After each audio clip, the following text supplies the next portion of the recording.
Novo candidato à presidência da Câmara dos Deputados, Hugo Mota, do Republicanos, é afiliado de um desafeto do presidente Lula. Polícia prende influenciadora Deolane Bezerra, suspeita de exploração de jogos ilegais e lavagem de dinheiro. Ministro das Minas e Energia, Alexandre Silveira, admite voltar atrás e retirar a bandeira vermelha que aumenta o valor da conta de luz. Crianças perdem 3 refeições por dia com o fechamento de escolas por causa da guerra do tráfico no Complexo da Maré, no Rio.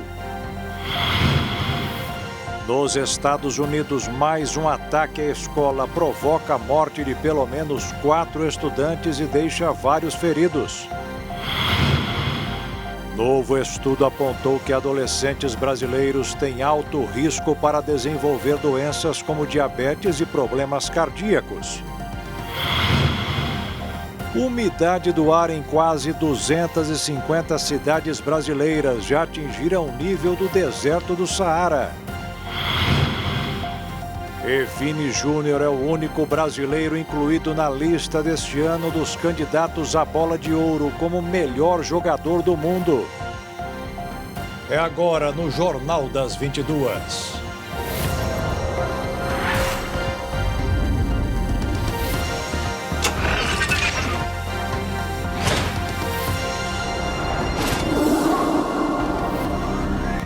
Olá, boa noite. O candidato à sucessão do alagoano Arthur Lira na presidência da Câmara também é do Nordeste. É o deputado Hugo Mota, do Republicanos da Paraíba. E ele é apadrinhado de um desafeto do pernambucano Luiz Inácio Lula da Silva. Vamos a Brasília ouvir melhor esta história com o repórter Ângelo Nascimento. Boa noite, Ângelo.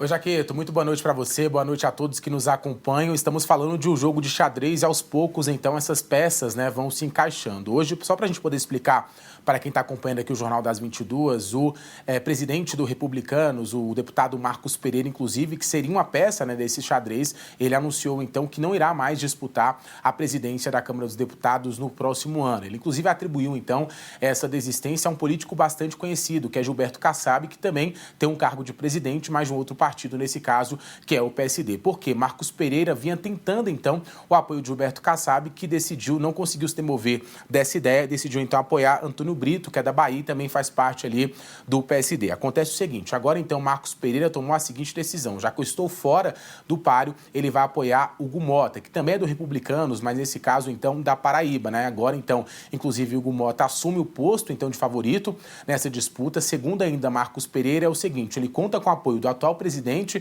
da Câmara dos Deputados, Arthur Lira, e também com a bênção, digamos, com o apoio do presidente Lula e também do ex-presidente Jair Bolsonaro, que são 2 personagens importantes quando a gente fala dessa disputa para a presidência da Câmara dos Deputados. Ao mesmo tempo, então, que quem assume esse favoritismo é Hugo Mota, há outro que perde esse favoritismo, que era justamente, então, Elmar Nascimento, que é líder do União Brasil lá da Bahia, Inclusive, segundo que a gente conseguiu apurar, que houve uma certa chateação, descontentamento de Elmar Nascimento, que esteve reunido ontem, inclusive, com o presidente ali da Câmara, Arthur Lira, um jantar, e Arthur Lira, então, falou o seguinte: olha, é melhor que você desista dessa ideia, já que nesse momento há um nome de consenso, que é justamente Hugo Mota. Segundo essas pessoas, ele não gostou dessa ideia e, por enquanto, quer seguir no páreo para essa disputa, mas alguns acreditam que ele deve, sim, abrir mão mais à frente. Ao mesmo tempo, então, tem um ponto bastante importante, que é justamente que, para tentar ali dissuadir esses descontentes, o governo Lula tem uma cartada para colocar nessas negociações. Algumas vagas que vão surgir lá no Tribunal de Contas da União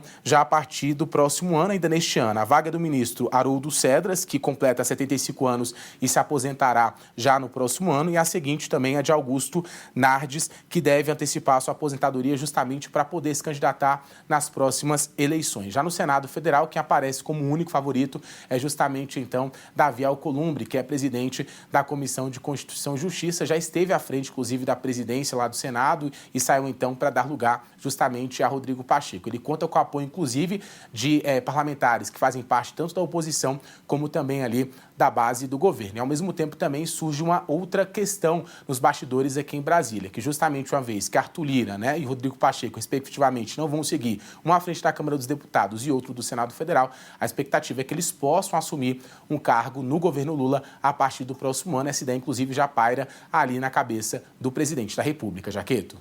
Ok, Ângelo, obrigado pelas informações. Daqui a pouco você volta com outras notícias direto de Brasília.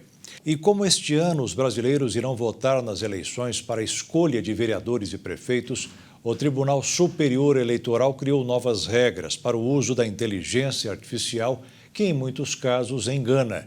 É o caso do deepfake, que permite a criação de personagens parecidos com os candidatos.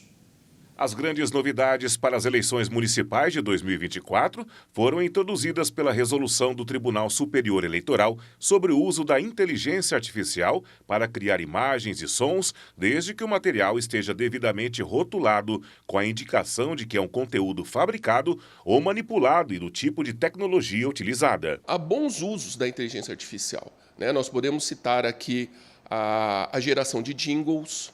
Você pode gerar logomarcas, logotipos, você pode gerar slogans de campanha para os candidatos. E isso tem um lado bacana, porque como o custo é irrisório, né? Por exemplo, tem ferramentas dessas que custam $1, né, para uso. Faz com que as campanhas meio que elas se equalizem. E também nós podemos usar a inteligência artificial para fazer previsões, fazer análise de dados. Então, um candidato quer saber com qual faixa etária do eleitorado ele tem mais inserção ou menos inserção. A inteligência artificial permite isso de uma forma muito precisa. Uma das restrições mais severas diz respeito ao uso de deepfakes, que são conteúdos audiovisuais sintéticos criados digitalmente para substituir ou alterar a imagem ou a voz de uma pessoa, seja ela real ou fictícia. De acordo com o TSE, se não houver controle, qualquer um poderá criar vídeos, áudios e imagens falsas, dando margem a todo tipo de fraude. Nesse tipo de software, a pessoa grava a voz dela e aí precisa de uma amostra de uma voz de quem ela quer imitar. Então, aquele texto que você gravou, e você insere a voz da pessoa que você quer e ele traduz assim com um grau de perfeição muito alto, tá? Mas nós não temos como identificar se aquilo é um deepfake ou se é real, tá? O ser humano em si não tem essa capacidade. O professor também cita exemplos de utilização de deepfake na Argentina e nos Estados Unidos. Nós podemos citar um exemplo da eleição que foi feita na Argentina, onde o candidato Massa, né, era o oponente do Milei, foi divulgado um vídeo com o rosto dele perfeitinho, consumindo drogas, por exemplo. E, na verdade, não era uma deepfake, né? Recentemente, gravaram um áudio nos Estados Unidos onde o Biden pede aos eleitores para não votarem nas primárias. Então, assim, era só um áudio, mas a pessoa que fez, ela conseguiu pegar a voz do Biden e transformar naquela frase lá que estava sendo divulgada. E as pessoas acreditaram. Porque você ouve e você fala, poxa, é ele falando, né? Então, esse bom senso ele tem que existir sempre, tá? Porque não tem como reconhecer, hoje pelo menos, não tem como reconhecer uma deepfake se ela é verdadeira ou se ela é falsa. Com a proibição do uso desses artifícios para prejudicar ou favorecer qualquer candidatura, em caso de descumprimento, as penalidades podem ser severas, incluindo a cassação do registro de candidatura ou do mandato, além de possível investigação criminal por crime eleitoral. A empresária, advogada e influenciadora digital Deolane Bezerra foi presa em uma operação da Polícia Civil de Pernambuco contra uma organização criminosa voltada à prática de lavagem de dinheiro e jogos ilegais. A prisão aconteceu na manhã de hoje, no bairro de Boa Viagem, na zona sul do Recife.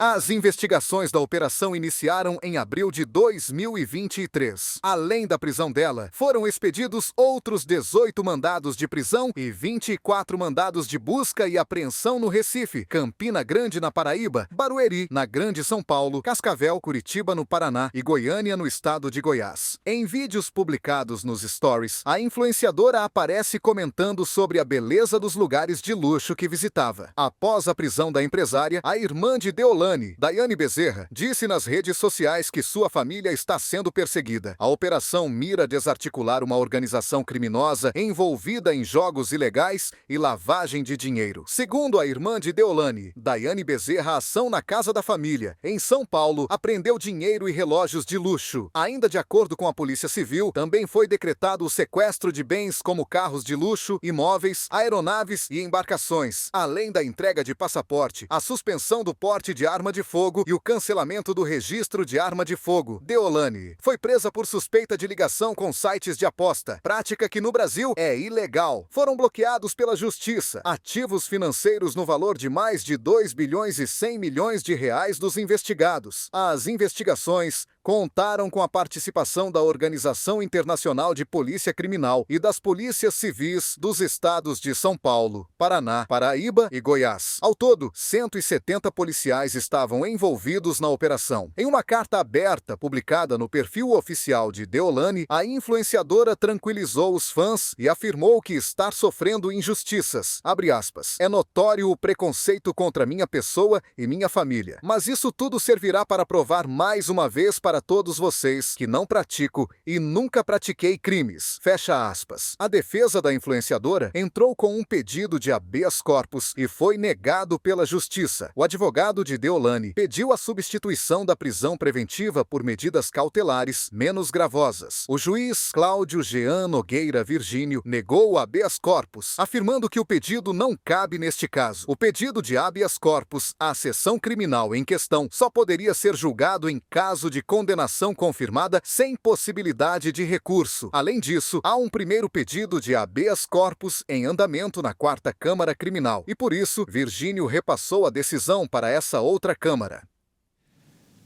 Em nota publicada nas redes sociais, a advogada que representa Deolane, doutora Adélia Soares, afirmou que a investigada tem plena confiança na Justiça e permanece à disposição para colaborar com as autoridades e destacou que a investigação corre em sigilo. Durante a mesma operação, a Polícia Civil apreendeu um avião em nome da empresa do cantor Gustavo Lima, mas a assessoria do músico afirmou que a aeronave foi vendida e estava em processo de transferência. Segundo documentação da Agência Nacional de Aviação Civil, o avião apreendido na operação teria como proprietária a Balada Eventos e Produções, empresa de Gustavo Lima. O jato PR-10, modelo 560 GIS, ele tem valor médio de 35 milhões de reais. Ele foi apreendido em Jundiaí e levado para um hangar em Barueri, ambas cidades no interior de São Paulo. Procurada, a assessoria de Gustavo Lima informou que a aeronave foi vendida e estava em processo de transferência pela ANAC. Portanto, a empresa JMJ é a proprietária e está registrada como operadora até o consentimento do processo de transferência pelo órgão. Conforme o inquérito da Polícia Civil, os investigados nessa operação usavam várias empresas de eventos, publicidades, casas de câmbio, seguros e outras para lavagem de dinheiro feita por meio de depósitos e transações bancárias. E veja a seguir, o ministro das Minas e Energia, Alexandre Silveira, admite voltar atrás e retirar a bandeira vermelha que aumenta o valor da conta de luz. E as crianças perdem 3 refeições por dia com o fechamento de escolas por causa da guerra do tráfico no Complexo da Maré, no Rio.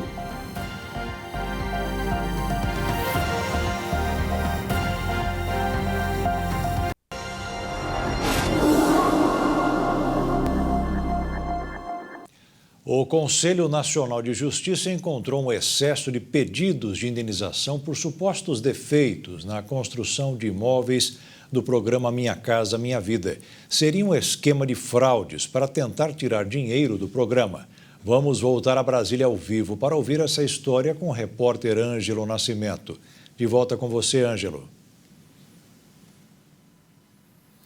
Jaqueto, olha, o CNJ está chamando, então, né, esse possível esquema aí da indústria da indenização. É o seguinte, o CNJ decidiu entrar em ação logo depois, então, de observar números muito alarmantes, então, trazidos ali ao conhecimento do órgão pela Câmara da Indústria da Construção, justamente, então, apontando possíveis vícios na construção dessas casas do programa Minha Casa Minha Vida. Um crescimento muito acentuado, principalmente se a gente for fazer um recorte temporal ali de 2018 a 2021. A gente tem um salto de 3.300 em 2018 para 28,4 mil em 2021. Também tem projeção ali para 2023, que era de 35,5 mil ações ajuizadas e, segundo, então, o CNJ, tudo aponta para esse possível esquema. Acontece que, diante, então, dessa necessidade, o órgão já estuda aí algumas medidas, resolução, até mesmo uma normativa. E não está descartada, então, a possibilidade de uma solução via Congresso Nacional, ou seja, uma solução via Legislativo e até mesmo Judiciário tratar dessa questão. Uma outra questão também que chamou bastante a atenção do CNJ é, por exemplo, um advogado ali ter bastante casos, pelo menos 8 mil ações do tipo, um deles, então, sozinho tem mais de 25 mil casos também do tipo. Entre as evidências apontadas, então, pelo órgão de que essa litigência predatória está a apresentação de petições idênticas, além disso também 80% dos casos são pedidos genéricos baseados em problemas nas instalações hidráulicas ou até mesmo elétricas. Um outro ponto importante também a ser destacado é que o presidente lá do Supremo Tribunal Federal, o ministro Luiz Roberto Barroso, também não descarta a possibilidade do Supremo Tribunal Federal se debruçar sobre esse assunto. Com isso, estabelecer um entendimento ali que a gente chama que é justamente, então, em relação à repercussão geral. Então, uma vez que adotado esse entendimento no Supremo Tribunal Federal, em relação a casos do tipo, esse entendimento também tem que ser adotado pelos tribunais de todo o país. Jaqueto. Ok, Ângelo, obrigado pelas informações e uma boa noite para você. A divulgação de dados apontando que o mercado de trabalho dos Estados Unidos não está criando os empregos necessários deu o tom hoje na movimentação do mercado financeiro. O dólar ficou estável e fechou o dia cotado em R$ 5,64 para a venda. Já na Bolsa de Valores, como a situação poderá influenciar de uma vez por todas a taxa de juros americana, provocou uma forte alta, de 1,31% aos 136.111 pontos. O ministro de Minas e Energia, Alexandre Silveira, afirmou que o governo vai rever a aplicação da bandeira vermelha nas contas de luz.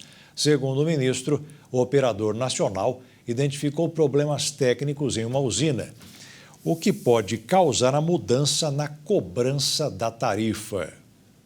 No último dia 30, a ANEEL anunciou que a conta de luz de setembro teria a aplicação da bandeira vermelha 2. O motivo da medida, segundo a agência, é a previsão de chuvas abaixo da média em setembro. Hoje, o ministro de Minas e Energia, Alexandre Silveira, afirmou que há a possibilidade de revisão da bandeira vermelha 2 na conta de luz, o que equivale a um acréscimo de R$ 7,877 a cada 100 kWh consumidos, e é a mais cara para os consumidores. O patamar da bandeira que está valendo nas contas de luz de setembro poderá ser revisto para baixo, após técnicos do Operador Nacional do Sistema Elétrico identificarem erros na decisão que levou à cobrança. Segundo o ministro, o possível acionamento de usinas termoelétricas a gás não deve aumentar o preço da energia e o despacho para ampliar a possibilidade de uso das termoelétricas no país foi aprovado para abrir esse mecanismo ao operador em caso de necessidade. Esse é o primeiro acionamento da bandeira vermelha patamar 2 desde agosto de 2021. O ministro Dias Toffoli do Supremo Tribunal Federal pediu vistas do processo que determina que as distribuidoras de energia repassem aos consumidores via desconto na tarifa os valores de tributos recolhidos indevidamente. A discussão é um desdobramento da decisão do próprio Supremo, que excluiu em 2017 o ICMS da base do PIS/COFINS e, na ocasião, a Corte decidiu que os valores recolhidos indevidamente deveriam ser devolvidos pelo fisco às empresas que ajuizaram ações da Justiça questionando a cobrança. O ministro Alexandre de Moraes, que é o relator, votou a favor da validade da lei que autoriza a Agência Nacional de Energia Elétrica, ANEEL, a realizar esse repasse. Outros 5 ministros acompanharam o relator.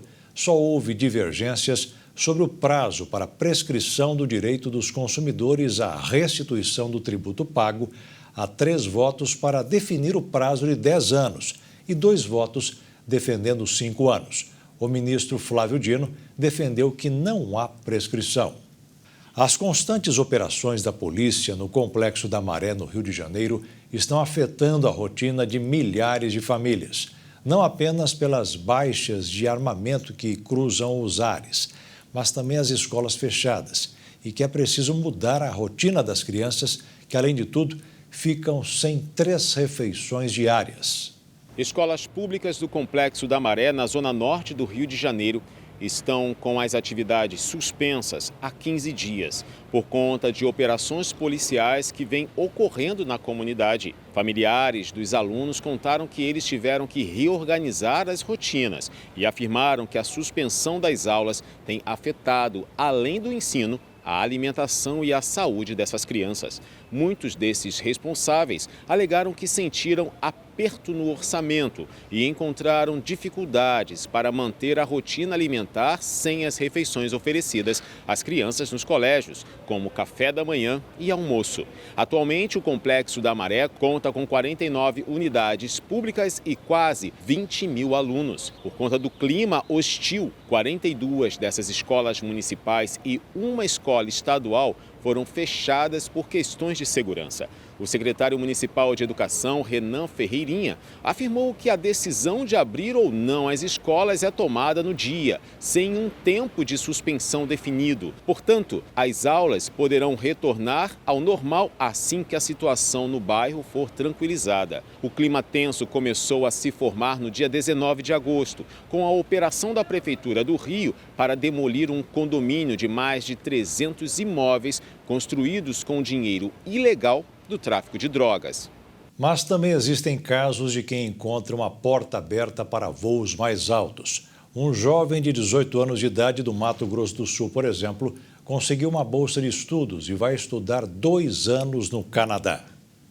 Guilherme sempre foi estudioso e, desde criança, já demonstrava uma certa facilidade para aprender. A habilidade lhe rendeu medalhas, premiações e até bolsa de estudo em escola particular. O ano de 2024 seria para o jovem o momento de prestar vestibular. Porém, mais uma conquista mudou o rumo desta história. Ele está entre os 16 alunos do país que conquistaram bolsas de estudo pelo United World Colleges e vão passar uma temporada fora do Brasil. Envolveu uma prova de nível fundamental, uma entrevista, um questionário digital e um convívio no interior de São Paulo. A ficha demorou um pouco a cair, na verdade. Agora estou ficando bem ansioso sobre esse processo todo e que as aulas começaram. Estou tentando acompanhar os conteúdos. Eu estou um pouco elétrico, meio energizado com essa questão. Autodidata, Guilherme aprendeu a falar inglês sozinho. O desenvolvimento do jovem despertou a atenção dos professores.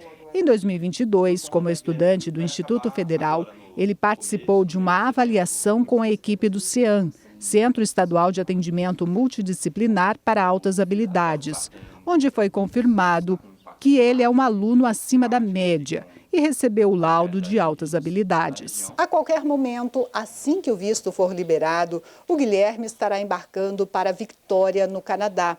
Lá, ele vai permanecer por 2 anos, cursando bacharelado em liderança de ações climáticas. Eu recebi uma bolsa, para estudar que cobre 100% da anuidade do colégio. E, para a nossa parte, vai sobrar basicamente o custo das passagens e de saúde durante lá. Eu vou passar 2 anos estudando e morando dentro do colégio, junto com outros estudantes, e isso majoritariamente custeado pela própria bolsa. A mãe Regiane fica nos bastidores, apoiando esta fase da vida do filho. Em breve, na casa da família que fica no Jardim Noroeste, serão ela e o Victor, de 8 anos, acompanhando à distância a temporada do Guilherme no Canadá. É um momento muito novo. Eu e toda a minha família, nós ficamos assim encantados, assim, nós ficamos um pouco paralisados assim com a possibilidade dele ficar tanto tempo longe, dele estar tão distante, né? Assim, faz a gente pensar várias coisas. eu sou bastante ansiosa. Esses últimos períodos eu tenho acompanhado ele e apoiado ele no que for preciso, no que for possível, para que ele consiga realizar esse sonho dele e viver essa experiência de estudar fora. O jovem está otimista em relação à experiência que será única e incentiva outros jovens a não desistirem dos sonhos. Nós seguimos daqui na torcida e com o compromisso de uma entrevista assim que ele voltar. Um colégio de prestígio, bem grande assim, e estudar fora tem um diferencial dentro do Brasil. Assim. Eu acho que vai fazer bastante diferença. Já está intimado a dar uma entrevista na volta, tudo bem? Tudo bem, dou sim. E veja a seguir, novo estudo apontou que adolescentes brasileiros têm alto risco para desenvolver doenças como diabetes e problemas cardíacos. E nos Estados Unidos, mais um ataque à escola provoca a morte de pelo menos 4 estudantes e deixa vários feridos.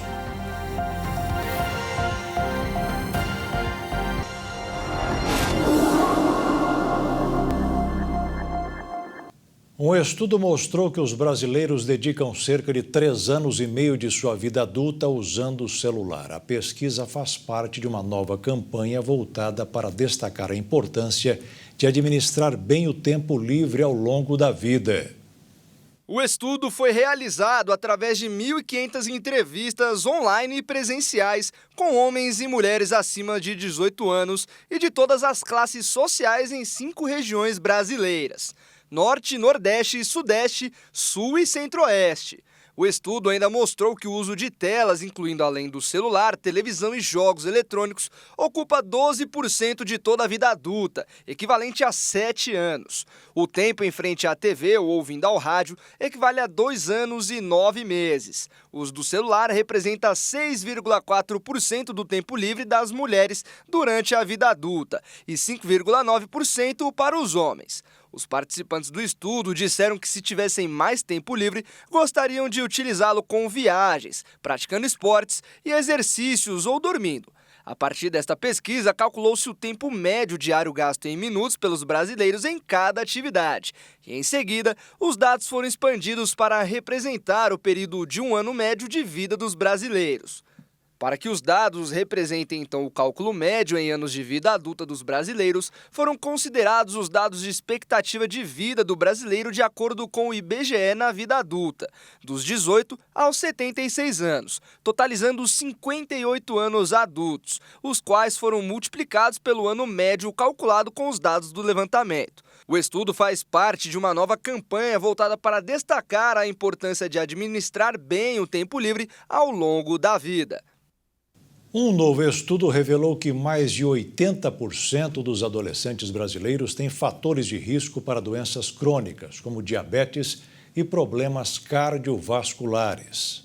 O crescimento alarmante dos índices de sobrepeso e obesidade entre adolescentes brasileiros preocupa especialistas em saúde pública. De acordo com o Atlas Mundial da Obesidade, divulgado pela Federação Mundial da Obesidade, o Brasil pode enfrentar uma situação crítica em 2035, com até metade das crianças e adolescentes entre 5 e 19 anos enfrentando sobrepeso ou obesidade. Em 2020, essa prevalência já atingia 34%, afetando mais de 15 milhões de jovens no país. Esse cenário preocupa ainda mais diante de um estudo realizado pelas universidades federais de Minas Gerais e São Paulo, que revelou que 91% dos adolescentes brasileiros possuem ao menos um fator de risco para doenças crônicas não transmissíveis, como diabetes e problemas cardiovasculares. O levantamento de dados baseado na Pesquisa Nacional de Saúde Escolar envolveu mais de 120 mil adolescentes de escolas públicas e privadas de todo o Brasil. Entre os principais fatores de risco identificados,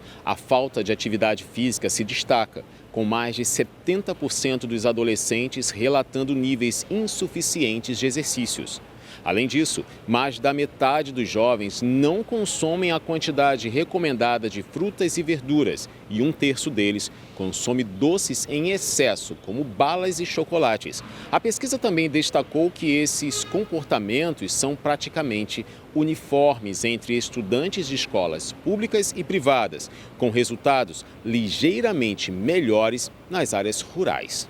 Especialistas alertam que esses comportamentos de risco durante a adolescência preparam o terreno para uma série de problemas de saúde na vida adulta, como doenças cardiovasculares, obesidade, síndrome metabólica e até mesmo alguns tipos de câncer. Eles também ressaltam que a violência urbana piora a situação, já que muitas crianças e adolescentes acabam ficando mais tempo dentro de casa, o que eleva o uso de eletrônicos como celulares e videogames e reduz a prática de atividade física ao ar livre. O alerta é claro: a combinação de maus hábitos alimentares, falta de exercício físico e as condições sociais adversas está criando uma geração de jovens brasileiros mais vulneráveis a doenças crônicas e com uma expectativa de vida potencialmente menor. Um ataque a tiros em uma escola secundária no estado americano da Geórgia, nos Estados Unidos, matou 4 pessoas e deixou outras 9 hospitalizadas na tarde desta quarta-feira. O suspeito foi detido e está sob custódia. O ataque foi relatado no fim da manhã. Os estudantes correram para se abrigar nas salas de aula e também no campo de futebol, enquanto a polícia invadia a escola e os pais corriam em busca de informações sobre os filhos. A rede americana CNN chegou a notificar que 30 pessoas haviam ficado feridas, sem deixar claro se todos eram vítimas do incidente. Ainda segundo a emissora, o suspeito seria um adolescente de 14 anos, mas ainda não se sabe se ele era aluno da instituição. Com este, chegou a 385 o número de ataques nos Estados Unidos este ano. A média é de 1,5 por dia. O de Apalache foi o mais letal em escolas de 2024, indicam os dados do Gun Violence Archive, que define mass shooting quando 4 ou mais pessoas são baleadas. No momento em que o atirador abria fogo na escola, os estudantes acreditavam que os sons de tiros eram parte de um treinamento para emergências. Em pouco tempo, imagens aéreas de emissoras locais mostravam a fila de carros dos pais para retirar os filhos da escola, que conta com 1.900 alunos. O presidente Joe Biden lamentou as mortes e cobrou do Partido Republicano a aprovação de leis para conter a epidemia de violência armada nos Estados Unidos. Já o governador da Geórgia, Brian Kemp, do Partido Republicano, disse que todos os recursos estaduais foram disponibilizados para responder ao incidente. Autoridades venezuelanas cometem violações generalizadas dos direitos humanos contra manifestantes, opositores e críticos do presidente Nicolás Maduro. O governo chavista é acusado de estar por trás de uma onda de assassinatos, detenções arbitrárias e perseguição. A organização não governamental Human Rights Watch fez acusações contra o regime chavista em um relatório. A organização documentou que as violações das autoridades venezuelanas e dos grupos armados pró-governo, conhecidos como coletivos, incluem assassinatos, detenções e processos criminais arbitrários. O documento faz um apelo para que os governos de todo o mundo imponham sanções individuais aos membros das forças de segurança, juízes e promotores responsáveis por graves violações dos direitos humanos. Grande parte da comunidade internacional não reconhece a reeleição de Maduro e rejeita um mandado de prisão emitido contra o candidato e ex-embaixador da Venezuela na Argentina, Edmundo González. A oposição publicou o que define como cópias das atas de votação que seu candidato, Edmundo González Urrutia, recebeu mais de 60% dos votos. Na prática, o pedido de prisão é porque González e representantes de seu partido coletaram os boletins de urna em 83,5% dos locais de votação e depois publicaram a contabilidade mostrada por esses documentos. Esses boletins ou atas de urna, como se diz na Venezuela, são iguais aos emitidos por equipamentos de votação no Brasil. Trata-se de um resumo de quantos votos cada candidato recebeu na urna que emite o documento. Todos os partidos são autorizados a ter representantes nas sessões de votação e ficar com uma cópia dos boletins. Após o anúncio da reeleição de Maduro para um terceiro mandato, manifestações foram registradas em todo o país e pelo menos 2.400 pessoas teriam sido detidas, 27 mortos, incluindo 2 militares e 192 feridos. As eleições presidenciais realizadas em 28 de julho de 2024 são contestadas. A principal líder da oposição, Maria Corina, foi impedida em junho de 2023 de ocupar cargos públicos por 15 anos. O Tribunal Supremo de Justiça venezuelano, controlado pelo atual regime, disse em 22 de agosto de 2024 que os boletins não serão divulgados e confirmou a reeleição de Nicolás Maduro. A Venezuela vive sob uma autocracia chefiada por Maduro. Não há liberdade de imprensa e pessoas podem ser presas por crimes políticos. Maduro nega que o país viva sob uma ditadura, diz que há eleições regulares e que a oposição simplesmente não consegue vencer. E veja a seguir, Vini Júnior é o único brasileiro incluído na lista deste ano dos candidatos à Bola de Ouro como o melhor jogador do mundo. E a umidade do ar em quase 250 cidades brasileiras já atingiram o nível do deserto do Saara.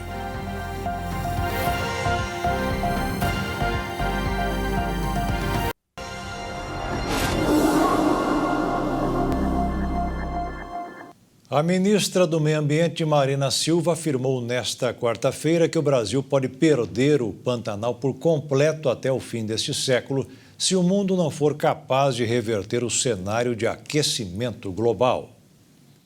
A declaração foi dada durante sessão da Comissão de Meio Ambiente do Senado, que abordou as queimadas e a estiagem prolongada que atingem a maior parte do país. O problema coloca em risco a cobertura vegetal, que também sofre com o desmatamento. Segundo os pesquisadores, se continuar o mesmo fenômeno em relação ao Pantanal, o diagnóstico é que poderemos perdê-lo até o final do século.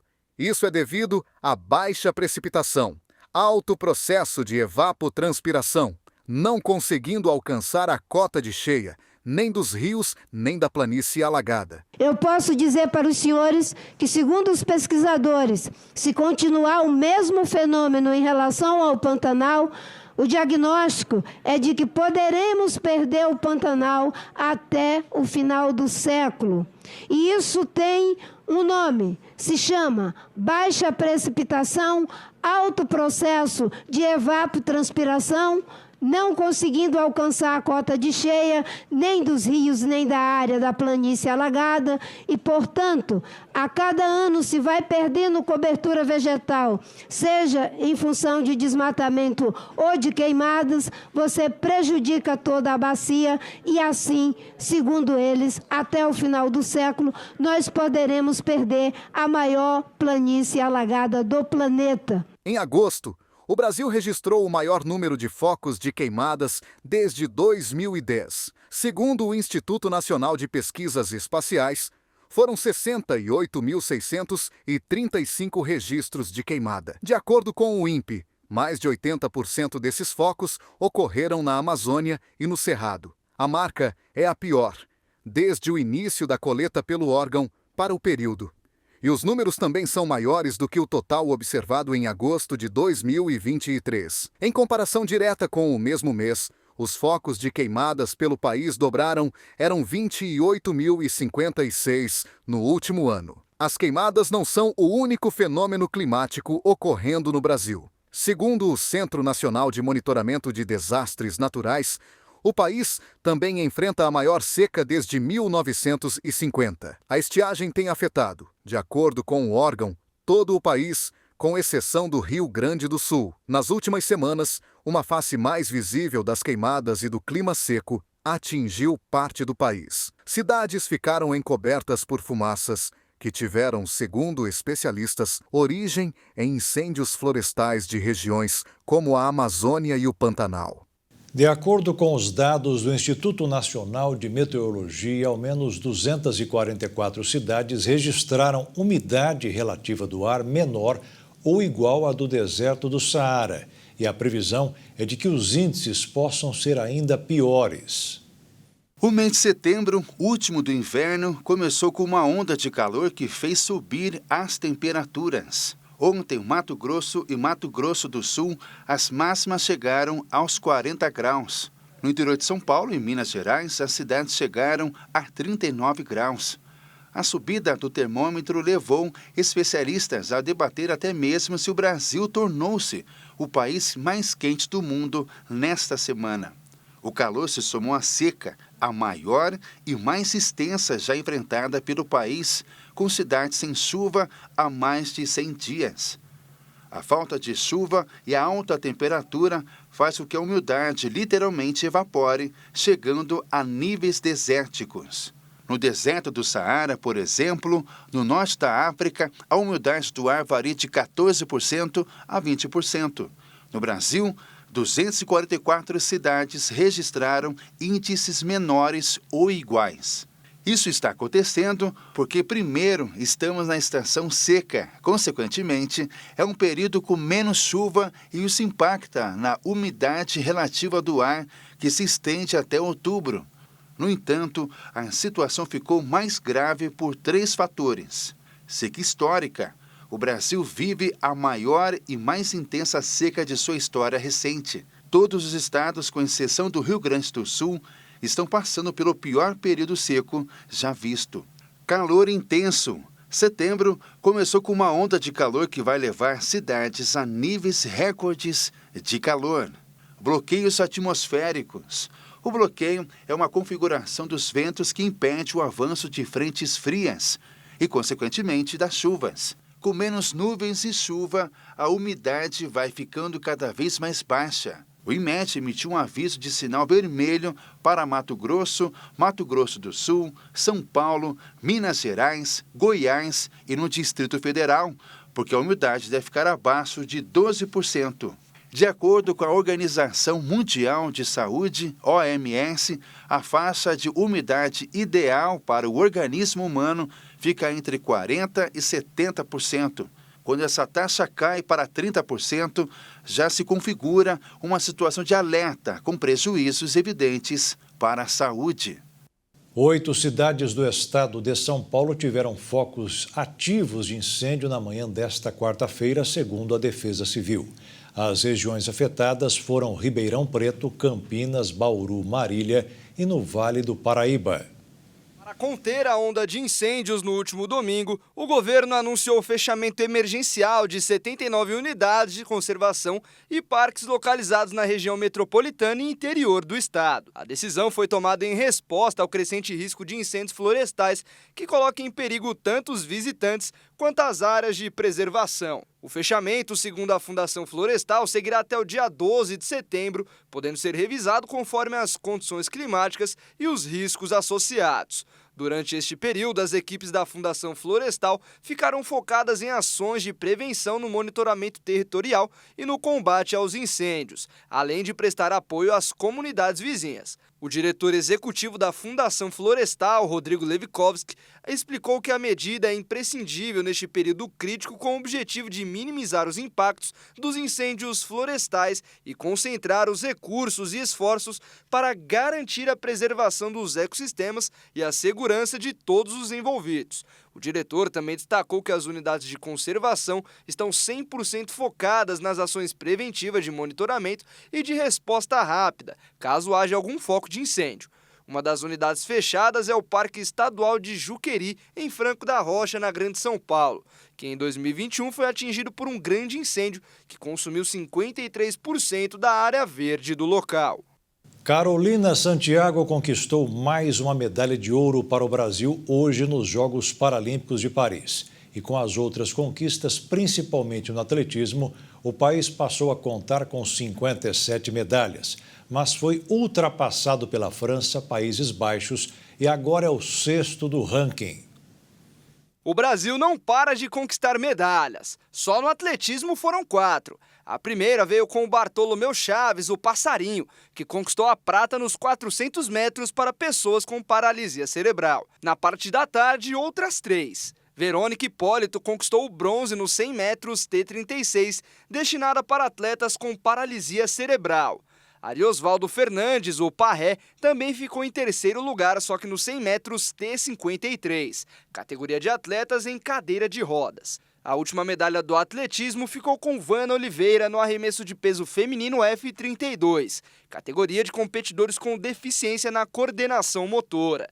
Saindo do atletismo, o Brasil disputou pela primeira vez uma prova no halterofilismo. Lara Lima ficou com bronze na categoria 41 quilos e já colocou seu nome na história na modalidade. Na natação, o único ouro do dia ficou com a Carolina Santiago, que venceu nos 100 metros livres da categoria S12, para deficientes visuais. Esse foi o 6º ouro da Carolina na história das Paralimpíadas. Inclusive, ela é a maior campeã do Brasil na história dos Jogos. O atacante Pedro do Flamengo sofreu a ruptura de um ligamento do joelho esquerdo durante os treinamentos da seleção brasileira em Curitiba para o jogo da próxima sexta-feira contra o Equador pelas eliminatórias da Copa do Mundo. Em nota oficial, a CBF lamentou o ocorrido e informou que ele foi cortado da seleção para fazer tratamento médico. Não foi informado se o técnico Dorival Júnior convocará alguém para substituir o centroavante com esse tipo de lesão. É comum um jogador ficar afastado vários meses dos gramados. E o brasileiro Vini Júnior, atualmente no Real Madrid, é o único brasileiro na lista de 30 candidatos à Bola de Ouro deste ano que será entregue ao melhor jogador do mundo. Mas o país terá mais chances de conquistar o prêmio. No feminino, 2 jogadoras da seleção brasileira foram indicadas entre as 30 melhores do mundo. A atacante Gabi Portillo, do Corinthians, e a zagueira Tarciane, que atualmente joga no Houston Dash, mas também jogava no Corinthians. No masculino, Vinícius Júnior, campeão da Champions League pelo Real Madrid e atualmente principal jogador da seleção brasileira, está na lista e é um dos favoritos à premiação de melhor jogador de futebol do planeta. Mas a concorrência é grande. O brasileiro enfrenta 3 grandes adversários. O meio-campista Rodri, campeão inglês pelo Manchester City da Eurocopa com a Espanha, e 2 companheiros de Real Madrid. O inglês Jude Bellingham, que ganhou o principal torneio de clubes na Europa junto com o Vini, além de ser vice-campeão da Eurocopa com a Inglaterra. E o novo camisa 9 do Real Madrid, Kylian Mbappé, que jogou a última temporada pelo Paris Saint-Germain da França e foi o jogador com mais participações de gols da temporada. O francês marcou 49 vezes e deu 15 assistências. Vinícius Júnior tenta quebrar um tabu que dura 17 anos. Isso porque a última vez que o Brasil teve o melhor jogador do mundo foi em 2007, quando o meio-atacante Kaká jogava no Milan e recebeu o prêmio. Desde lá, nossa melhor colocação foi com o Neymar em 2015, ficando com o 3º lugar. A cerimônia acontecerá no dia 28 de outubro e a expectativa é que Vini coloque o Brasil no topo do futebol mundial, lugar onde nunca deveria ter saído. E o Jornal das 22 termina aqui. Uma boa noite para você e fique na paz. Tchau.